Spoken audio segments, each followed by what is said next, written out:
Welcome to the Orange Hammer Podcast. My name is Corbett Storick. I've been a licensed general contractor for 8+ years, specializing in new construction, renovation, furniture building. I'm the son of an architect and an interior designer, and I've been surrounded in this industry since birth, watching all aspects from concept, design, build, punch list, and of course, all the problems that come up in between. In my time in Durham, North Carolina, I've noticed a significant gap in knowledge between homeowners who need work and the people who do the work. On this podcast, I hope to break down the process of homeownership from the perspective of both the homeowner and the contractor in an effort to help raise the knowledge of homeowners about their homes and the construction/renovation process. I hope you enjoy. If you're enjoying the Orange Hammer Podcast, or if you have a topic that you want covered, or have recently done a project, please contact the Orange Hammer Podcast. The Orange Hammer Podcast is on Instagram and Facebook. Please like and subscribe, share on whatever platform you're enjoying your podcast on. Also, check out our YouTube channel, The Orange Hammer. The Orange Hammer Podcast is proud to be brought to you by CRS Contracting LLC for all your construction and handyman needs, new buildings to renovations, furniture building, EV charger install, or even a TV mounted. You can call me, Corbett Storick. It'd be my pleasure to help you. You can find me on Instagram at CRS Contracting. WSDG, the Walter Storick Design Group, specialists in architectural and acoustical consulting. Check out WSDG.com. And Taylor Bragg, for all your artistic needs in all mediums. You can find her on Instagram at brag_about_art. That's brag, BRGG, with 2 G's. She's the fantastic artist behind the Orange Hammer logo, and she did my fantastic table painting of my podcasting table.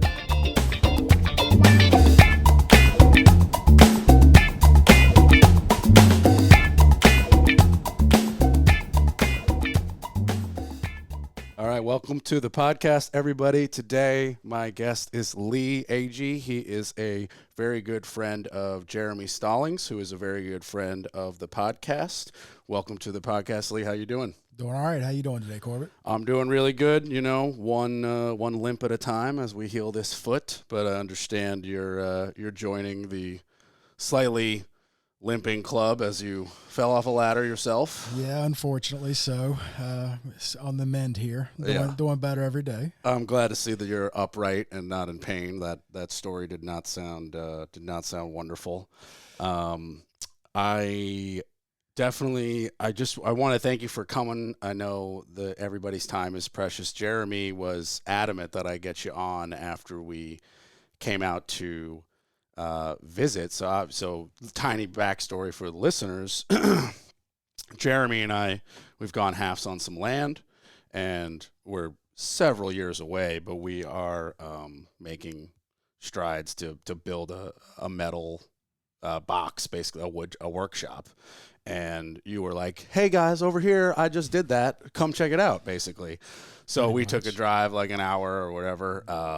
And we took a look at your shop. And what do you just for tiny backstory, what are you doing in that shop? It's basically a hobby shop. I do a lot of woodworking, do a lot of auto repair. I do some welding. I mean, I do a little bit of everything in there. My wife enjoys going out there. She restores furniture. She does some wood burnings. She's gotten into some Lichtenberg wood burning, like the fractional burning. It's really a family area too. My son comes out there. He does stuff. He spends time out there. It's got a lean-to on the side of it to where I can store, different equipment. I got my camper stored on the other side of it. It's really just, place to put all my junk, I guess. Well, it sounds like it's a lot more than a place to put your junk. But I guess I was more asking just to clarify that it is not your commercial space where you are producing one or many somethings for profit. It is hobby shop, workshop, personal family space. Your wife and you share it, whatever. But it is just more that distinction. Pretty much. I will do some occasional side work on some friend stuff when it gets into. For sure. And that's not what I meant. I meant like full time, like you're not an auto mechanic for a living and this is your shop. Like you just you wanted a shop in your backyard. Correct. Gotcha. So if you could walk us through a little bit, because there are tons of listeners and tons of people who aren't listening, but they should be listening between you and me, who want to have a shop tomorrow or want to have a shop with their future house or are right now planning one. And you went a very specific route. Please correct me if I'm wrong, and then also fill in some blanks. But you kind of like hired one of these. There are many of these companies that kind of like, with the exception of the concrete pad, really do the whole thing all in one. Correct. As far as the structure, Yeah. the site work, the concrete, the electrical, all of the extras to add on afterwards, are your responsibility. But this company basically comes in, puts the building on your site ready location, and then you go from there. And so walk us through a little bit of that process and what like their options are. So backing up a little bit, you have a metal frame and a metal roof and a metal siding. Correct. It's 100% metal. Gotcha. It's what a lot of people typically refer to as a carport style building. There is some downsides to them. There's some negativity on that style building, but bang for the buck, they're hard to beat. I looked at the pole barns, I looked at the red iron, I looked at all of those, and just for what I wanted size wise in my budget, I couldn't beat the carport style barn. I did do a lot of upgrades on it, did go with the heavier wall tubing, did go with commercial trusses, did go with, the double thickness on the walls, did add the insulation. All that stuff helps on that style building. Well, let's break down each one of those sections. So when you said you were looking at other options, I know what a pole barn is for listeners. That's obviously like you can use anything, but it used to be like you drop in a couple of massive telephone poles and you build some walls that hold themselves up. You throw a roof structure on top of it, and then you have a dirt floor, or then some people pour a cement floor. You mentioned something else I didn't quite catch after pole barn. The red iron buildings. Right. And what are those?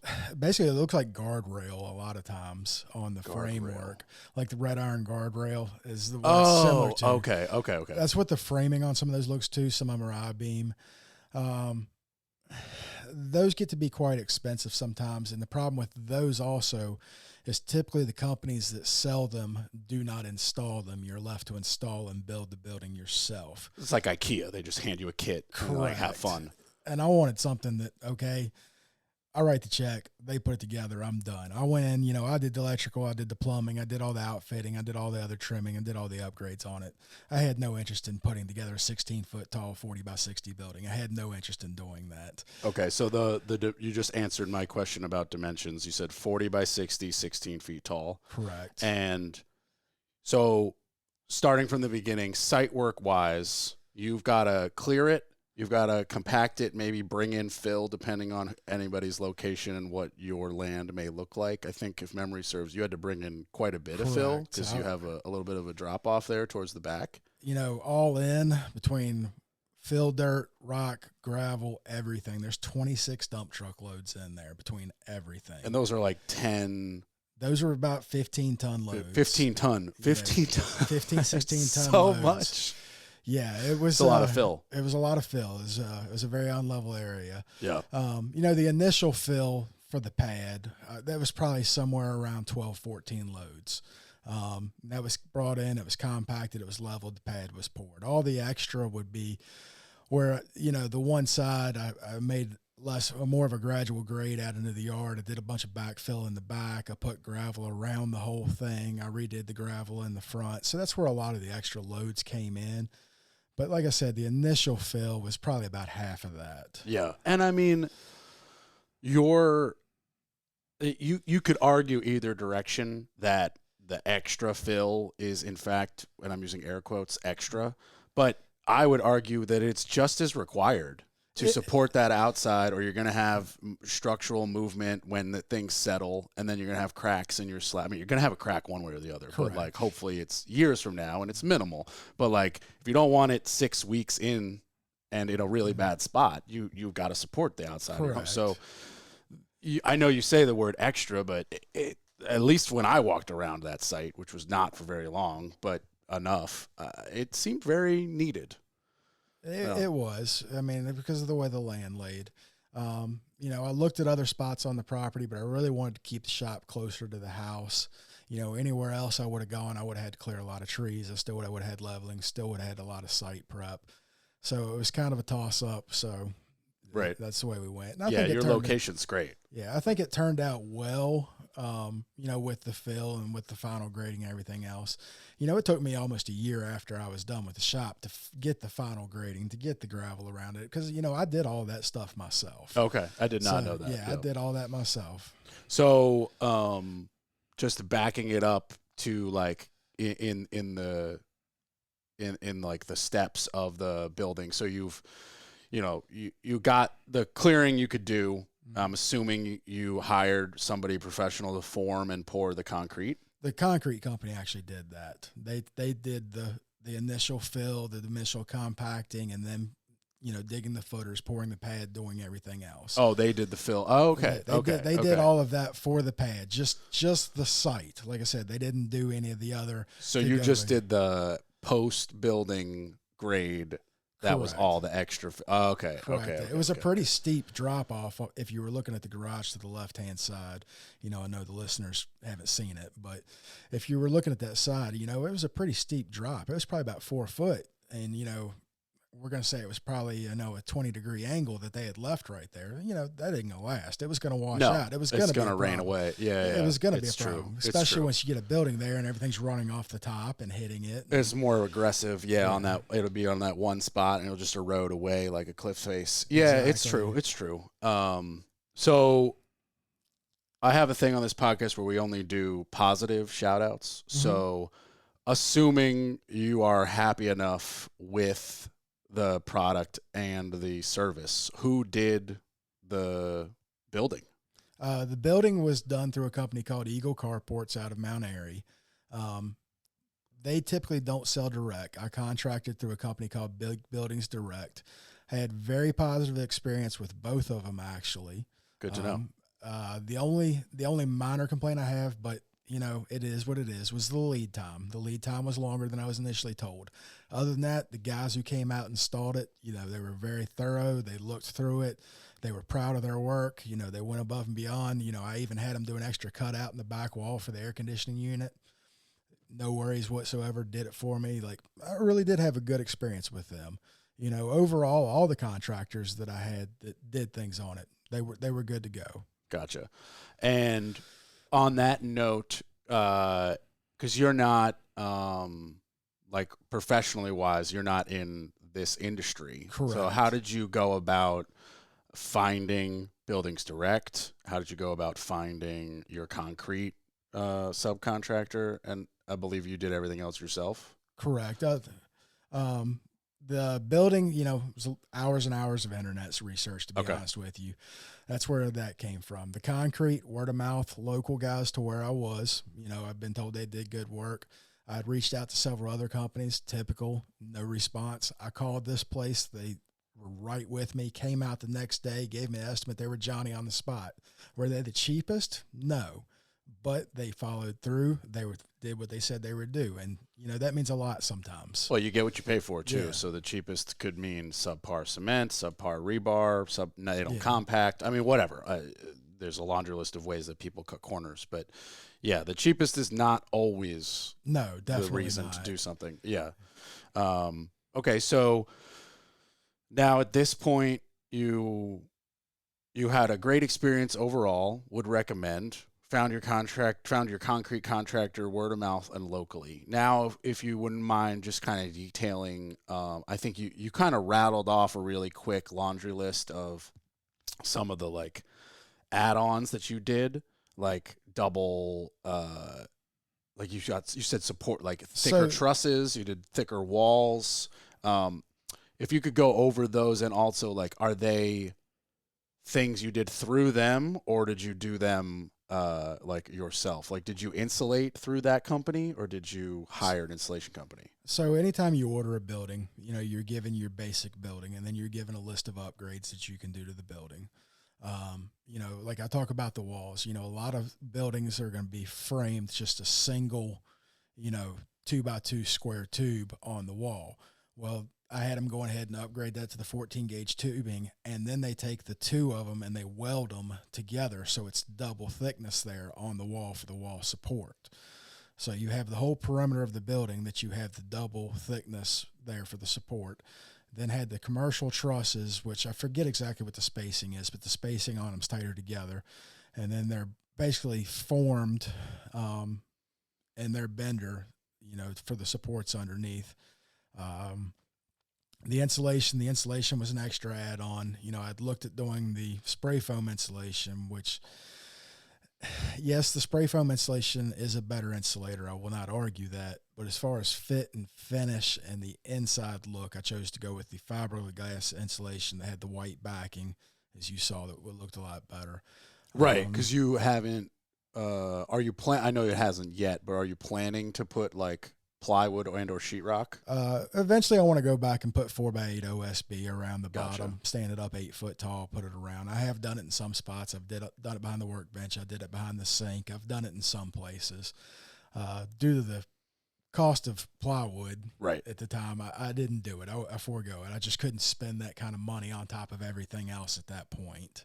Yeah, But, it makes sense. I mean, even the crappiest OSB is now like what sanded plywood was. Yeah, I remember 3 when years the ago. stuff used to be like, less than $10 a sheet. I mean, Yeah, oh, it yeah. was- Used to, I would get a few just to like line grass when we were moving stuff, and now I'm like, just go the long way. I'll pay. It's the same to give you money for the extra time. Exactly. Yeah. Yeah. It's one of those projects. It's never done. Right. Yeah. Well, yeah. That's one of the reasons I kind of asked in the beginning of whether it was kind of just like, your mess around space, or if it was a commercial thing. Because if it was like your commercial thing, you could definitely be like, all right, we got a loan from the bank. We're building this till it's done, and it'll be done, and it'll be perfect, and then it's done, and then we got to go pay this loan. And I'm not even asking about your financial situation, whether you got a loan to build a shop or anything, but it is different when it's your personal thing, and you can just be like, well, it's good enough for me to work in, and I will add to it for eternity because I'll just constantly make it, Lee's dope garage, and it'll just keep getting better and better and better, and you'll add new stuff and buy new tools, and it's 2 avenues, both very cool. Yep. Yeah. So it was all done in stages. Yeah. We'll say that it wasn't a one lump sum layout. It's been done over time, definitely. What's your next stage right now? Because I know you have like it's built, it's electric, you've got insulation,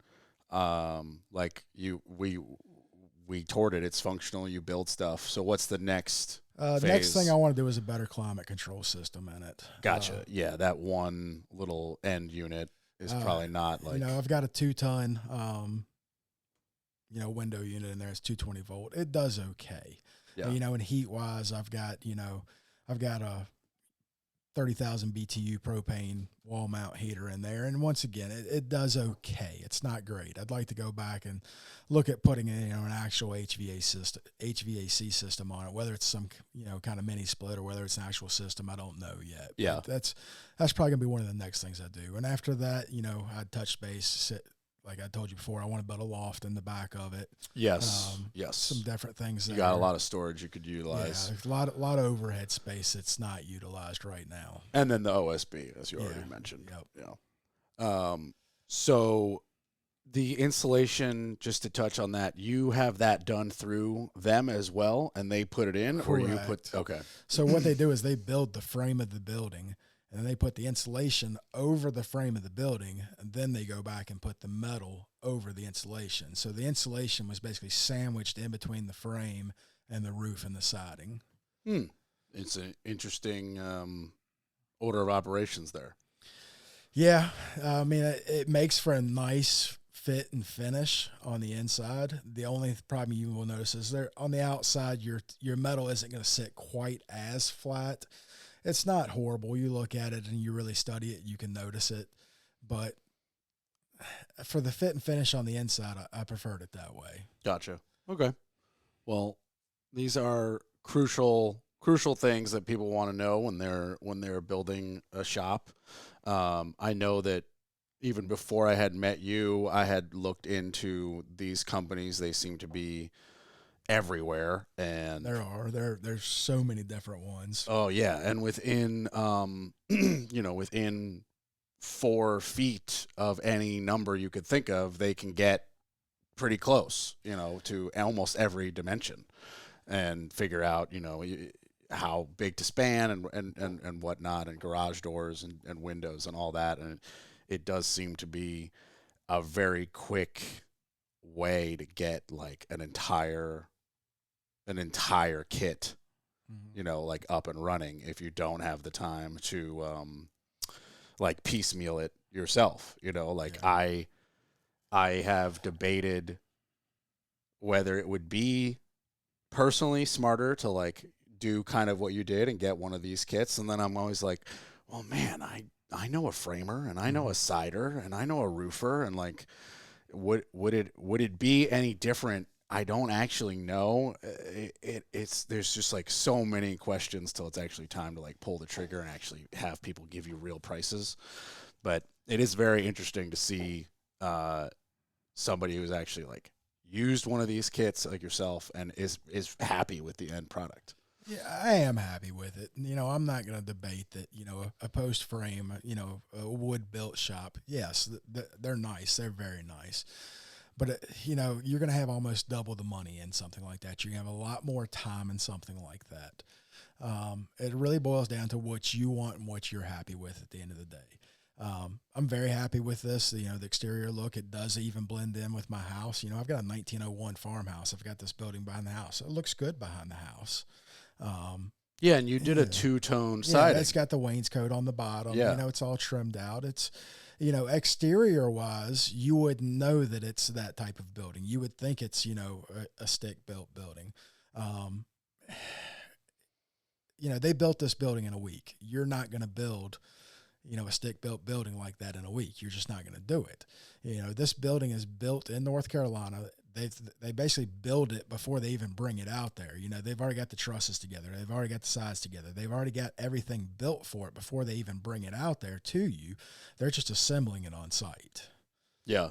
I mean, you're right and you're wrong, not to like disagree a little and play devil's advocate, but as the general contractor here, I got to say, if you did enough prep and had your wood joists made by the joist company and delivered and your foundation done and your plans clear and stacks of wood appropriately on site and a good framing crew, I don't know if we could have the whole building done in a week like that crew did with the insulation and the side, but I definitely think we could have it framed in a week and sheathed ready for siding. If you had a good crew out there rocking and rolling, Yeah, my boy Super Juan, who did Jeremy's house, him and his 10 dudes would have that up in a day and be like, "You're buying tacos," and be like, "Deal, done, and beer." Like, I don't know if you ever saw or met Super Juan. I saw the house after they framed it. It was amazing.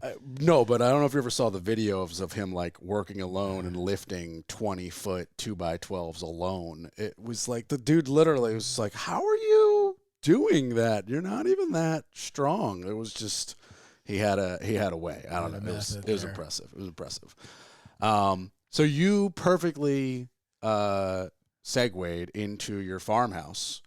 What year did you say again? 1901. 1901. So that's coming on what? 122 years. Yeah. Whew. That is an old house. Yeah. Okay. Well, that is an amazing topic that I can't wait to dive into. So let's just dive into it. So first question is, when did you buy it? About 3 years ago. Okay. And what, if anything, that you know about, if you know about anything, has, been done from 1901 to before you bought it? The original house was just the core, the 4 rooms in the middle. It was what was called a shotgun style house. You have the runway through the middle, the front door and the back door are in a line, and then you have a bedroom downstairs, a living room, and 2 bedrooms upstairs. It didn't have a kitchen, didn't have a bathroom, didn't have any of that stuff originally. At some point, the front wing was added in the 40s. Then the back porch and the back addition were done sometime around then. That's when it got a kitchen, got a bathroom, got another upstairs bedroom, got a downstairs living room at that point. So in 1901, you don't have plumbing. You don't have. Was there electricity? I'm assuming not at the time. Okay, so you have You have no utilities. I'm assuming the people just had an like a stump or out. I don't even know. I'm assuming there was some outhouse. An somewhere. outhouse is the Yeah, word I was looking yeah. for, and I stumbled on outbox, I guess. I don't know. So when you add and again, you weren't there and you don't know, but I'm just curious if you did any research, just because it's fascinating. What, like, do they add electricity first with knob and tube in the 50s? So there was some knob and tube in the house. There actually still is some knob and tube in the house that needs to be gotten to. A bunch of it has already been gutted and redone. Unfortunately, you got to get rid of the knob. I know, dude. That's not good. I have too many projects, and that one's on the top of my list. We've already upgraded the outside panel. We've already done a bunch of upgrades. I already got, the service wire that was running. It was still a cloth sheathed wire underneath. We've replaced all of that. We've done a bunch. We just haven't gotten up in the attic to get to the last little bit. So trust me, it's on my list. I know I've already got arc fault circuit breakers on that stuff. When you were able to look through your house, were you able to kind of like follow the history of electricity and be like, oh, there's knob and tube from the 50s, and then there's like whatever they used in the 70s, I can't remember, and then the cloth wire that came in, and then it came out and there was plastic, and now you're putting in the new modern thing. What about the sewage? When did they add in a septic? So, I don't know when the original septic was done. The septic was redone in 2012. Okay. Like I said, I don't know when it was originally done. And standard tank field. Correct. Right. Because you're out in the boonies. Yeah, you have yeah. So, it's got the tank, it's got the leach field, it's got everything. All that was redone. Like I said, I don't know how it was originally on the house. The plumbing was probably added at some time when the kitchen was redone, sometime before the house already had a bunch of upgrades before I bought it. Somebody's gone back, it's all packs in there. All the plumbing's redone there. All the electrical in the kitchen's been redone. The kitchen had been remodeled. So it's not like the house was in disrepair when I bought it. The owners who owned it were actively keeping the house up, actively upgrading it, actively doing things. They had just gotten to a point in their life where they're 80 years old. They were done. It was time for them to move on. Right, So, they want to rent a condo with no maintenance. Yeah, they moved down to Arkansas with their children and retired, I or guess. whatever. Yeah. I have a question about the insulation. Because I would assume that a house in 1901. Well, I know in 1901 there was no insulation and there was no plywood, so the house was just boards, just vertical boards on studs. And would they fill it with newspaper? Did they even put anything? Because it's North Carolina. To be honest with you, I don't know. I haven't torn into any walls and checked. Okay. The attic has had blown in insulation put in it at some point. That has been done. The crawl space on it, has had the vapor barrier put down, had all that sealed up underneath. So the walls themselves, I haven't addressed that yet. I've replaced a bunch of windows on it. Are the walls inside modern sheetrock, No. or is it 50s plaster, or is it? It's a mix. Depending mix. on what room you go in. There's still some old, horsehair plaster walls. Yeah. There's still some of that there, and then there's some sheetrock in the more modern parts of the house. So it's a mix there. I mean, it's fascinating. You're literally living in a building materials and building methods time box. A museum almost of this is what it was in the 40s, and if you go into this room, this is how we do it today. Correct. And that's it's probably honestly annoying to live in and have to modernize, but for me, it's fascinating. It has its quirks. Yeah. But it's one of those things. You look at the house, you fall in love with the house. You look at the setting; it's a beautiful setting. Is that why? Yeah. Is that really? Is that why? Is it that simple? Did you and I'm assuming your wife were well, we could buy a house that was built 4 years ago that's completely new and it's flawless, or we could buy this 122-year-old house that's just going to be a forever project. Well, we went from a 7-year-old house that was, tight as it could be, insulated to the hilt, the great windows, everything else, 17-year-old house to a 1901 farmhouse. So we know it was a quirk. We knew there was going to be some things. No, but I want to poke you a little bit. Yeah. I'm legitimately, with no judgment, curious. That is not even a 50-year-old house is a lot for somebody, especially somebody who's not a general contractor every day. You have kids, like you have a life, like but 1901 farmhouse, I mean, you just compounded the difficulties and compounded like the likelihood that the AC might break. And that's a huge chunk of change. Like there's a huge ball of risk taken. So like, I'm not saying you didn't know that. You did know that. So you know all of that. What outweighed all of that? Was it just the setting?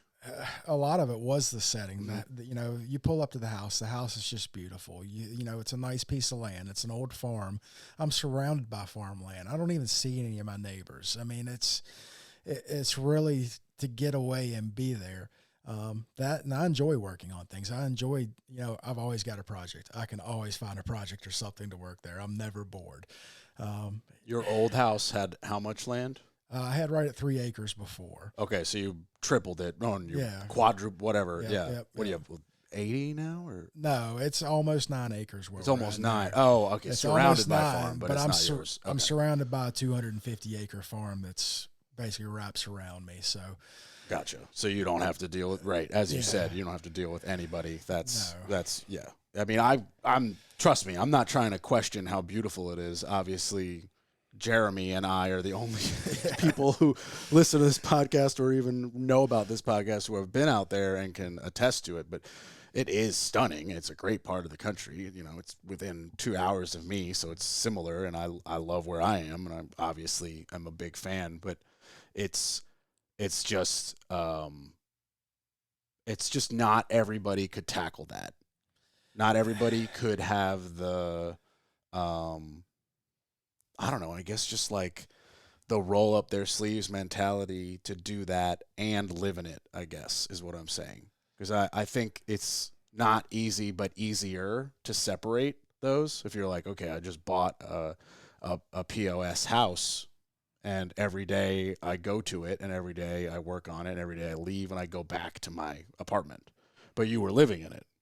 So that's just an added, a layer that like not everybody can handle. So it's just, the biggest thing I can say is take it one step at a time. If you try to dive in and do everything at once, you're going to get overwhelmed. You're going to have a mess, and it's not going to happen. Yeah. I guess I should clarify too, like, correct me if I'm wrong, but like it was move in ready. Yeah. You just like one room at a time, or one, electrical this week, plumbing this week, or whatever. I mean, it was a lived in house, like I said, the septic had been done, the roof had been redone, it had upgraded HVAC, it had upgraded electrical in the kitchen.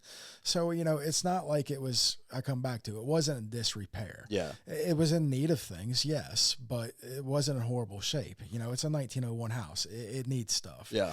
Let's dive in then to the things that you did. So you said you bought it, how long? 3 years ago? Correct. Okay. So if you could separate kind of two lists, things that you straight up had to hire a human for, like I'm assuming you hired somebody to change out the electrical panel, but I could be wrong. No, that's something my father and I did. My father is a licensed electrician. Well, okay, there you go. So that's cool. So if you could maybe go down some of the things, I guess let's start with electric. So you are lucky that you have a father who's a licensed electrician. So you were his hold the flashlight guy, and he hooked that up for you? Well, Actually, I helped a good bit on it. I've done a good bit of electrical work myself. No, I'm not a licensed electrician. He is. I'm just kidding. It was. I know, but yes, he was much needed there. He did answer a lot of questions. I could not have done it without him. Yeah. So. I mean, that's no small feat, even if you are a licensed electrician. A whole panel upgrade is a very large project. A lot of labeling. It's a big deal. Okay, so electrical, that's a big thing. You modernized the exterior panel. What's another thing that you did or had done? Well, the big thing we had done was, the house did have some sagging in some spots. Okay. It was very tight in the crawl space underneath. Had the whole underside of the house excavated, had 32 piers put in under the house, and then had you had the underside excavated? Yes. So like by hand, dudes with shovels got in there and dug it down further. For 2 weeks, there was a group of guys out there that dug underneath that house with shovels. That's where some of my fill dirt came from my shop also. Whoa. So what was it and what did you end up with? How tight and how big did we get it? It varied underneath. It was 18 inches or so in the tight spots. That's tight. Nothing, yeah, you could do nothing but belly crawl. And there were some other spots that was probably about 24 inches. Correct me. What is code now? It depends on the joist system. If the earth is like within, and don't quote me because I also just look it up. I think if it's like tighter than 16 inches, you have to use pressure treated floor joists, and then above that you can use regular floor joists. But I think code, no matter what, I don't think you can go below that 16 or 18 inches, just so that like somebody could get in there and put insulation in the floor. It's less than that now. They had told me they brought up the code, and it's pretty much 24 inches plus all throughout underneath now. I'm a pretty big guy. I can get under there and crawl around and not be claustrophobic and tight. I can sit up in spots and work on it. So they did a lot of excavating underneath to where they could get in, because they poured the footers for the piers. They had to dig that out, pour all the footers. They came in, jacked it up, leveled the house up, did all of that. So not so much any wood rot, more just piers and foundation had settled over 120 years. Well, it was built on dry stacked stone. That's how the house was built originally. It was just dry stacked stone and then build the house. Really? Correct. No mortar of any kind? No, it was dry stacked stone is how the house was. Wow. Okay. Forgive me and not being acquainted with 122-year-old building practices, but that's amazing that it even lasted that long then. Okay, so you really just put in a modern pier like it should have been after Correct. Okay, so you jack it up, you throw in some piers, okay, and so you had that done, it sounds like, Correct. by some people who were digging, who could fit. And then did you get like, was it the same people who do the foundation and stacks? Correct. Yeah. Okay. It's a company called Advanced Structural Repair. Oh, I know. Yeah. Yep, Shout out. We've used Advanced Structural. Yep. They came out and did it.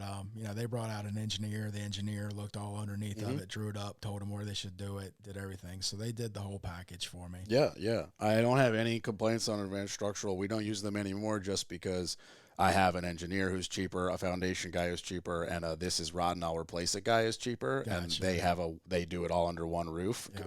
They are the GC, and so it's like, but I don't crap on them for that. They do very good work, and if somebody didn't have the ability to hire a bunch of people and be a quarterback, hire them. They're great. Yeah. Okay. Moving on from structural, what else did you get into? The appliances, all the appliances in the house. The dishwasher was non-functional. They didn't use dishwasher. That was an endeavor itself. I put that in myself. I had to cut the old dishwasher out because the flooring was multiple layers and laid up to the dishwasher, so the dishwasher wouldn't come out. So, okay. So I literally had to take a Sawzall and go in and cut the dishwasher legs off with the Sawzall and pull the old dishwasher out to get it out. Luckily, the new dishwasher, was a little bit shorter, had enough adjustment to where I could just barely squeeze it in. The stove was probably sometime from the 70s, I would say. Gas? No, it was an electric stove. Okay. It didn't work very well. Wife had few choice words with it. We've replaced it with a nice new induction stove. Had to go in, basically rework the cabinets, cut all the tile on the top on that to make that stove fit, rework the cabinets. That was quite a project there on that. And this all fits under, you did this yourself? Correct. Okay. Everything else I've done myself to the house. The laundry room, I had to rework the cabinets back there and rework some of that to where the washer and dryer would fit. The refrigerator, we removed the refrigerator to another part of the kitchen. Had to install an outlet there. I had to move plumbing over for the ice maker on that. I've done some things there. We're in steps. We still want to move forward. We want to do an addition and make the kitchen bigger eventually. We want to do some beautification eventually also, but we're taking care of the big things. We just got the windows replaced. That made a huge difference on the house, just the feel of the house as far as the heating and cooling. Just a bunch of different things. Like I said, need to do the electrical. Wife, she wants to do carpet. I keep telling her we're going to get to that eventually. So let's then jump into this addition, because we talked about it when I came out to look at your shop. Correct. And this is a unique situation where we can talk about this project before it even really gets kicked off on air, and then have you come back when it's done, and it'll be pretty cool to talk about its process. But I believe you have gone ahead and you've done phase one, phase one would be planning. Phase two would be some site prep, right? You've gotten some trees cleared. I have a big tree taken down that was back behind the house that would been in the way for the addition. Had a bunch of other trees around the house trimmed up at the same time. Right. And so this addition, obviously no one has a visual on your house but you and I. But you basically want to blow out the back kitchen wall and the side living room wall, and just create a bigger square. So on the back of the house right now, there's an addition done at some point that is the kitchen, and then another addition done that was the bathroom and the closet for the master bedroom. There was that addition there.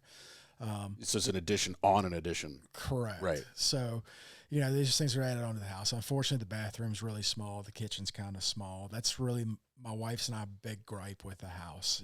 As far as room-wise, the kitchen and bathrooms are really small. Well, that's it's the modern family chills in the kitchen. That's what we do. We chill in the kitchen. We congregate in the kitchen. You have a giant party and you deck out the whole living room with a tray, a charcuterie board, and all that. And where is everybody? Circled around the kitchen island. Oh, what are you watching? Netflix? It gets real tight real quick at family gatherings.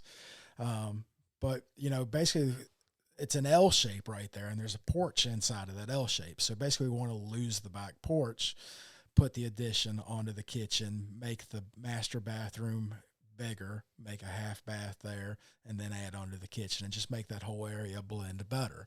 And the way the house is laid out, it'll basically square the house off and it'll look appropriate. The only problem, like we talked about, will possibly be some roof lines. But I think we found a workaround on that with raising one of the upstairs windows and moving on with that. Yes, exactly. So, yeah, we struck out with my New York contact to draw it. But I've got a North Carolina contact that actually I will give you when we get off the air, and we will actually get this project, in full swing, get a permit issued, and actually, figure out how to get this thing framed in a couple of months, I would hope. So that's going to be super awesome. I'm really, really just want to thank you again for coming out. I know, three vastly different topics here. We got a shop build that's super cool, a farmhouse that I feel like could be an entire mini series of this old house if we really wanted to get out there, and then an addition, which is something that a lot of people do of various sizes, and it's going to be really cool to kind of detail it along the way. And I really appreciate you giving me the chance to make it happen. So yeah, I just want to again, thanks for coming out to the podcast. I appreciate you having me out today. I realize we skipped around and covered a lot, but that's the beauty. This is not a 4-minute news segment. This is a podcast of any length, and we're gonna call it right here because we had a good time. So, thanks again for coming, and hope you guys enjoyed listening. And there you go. Bye, everybody.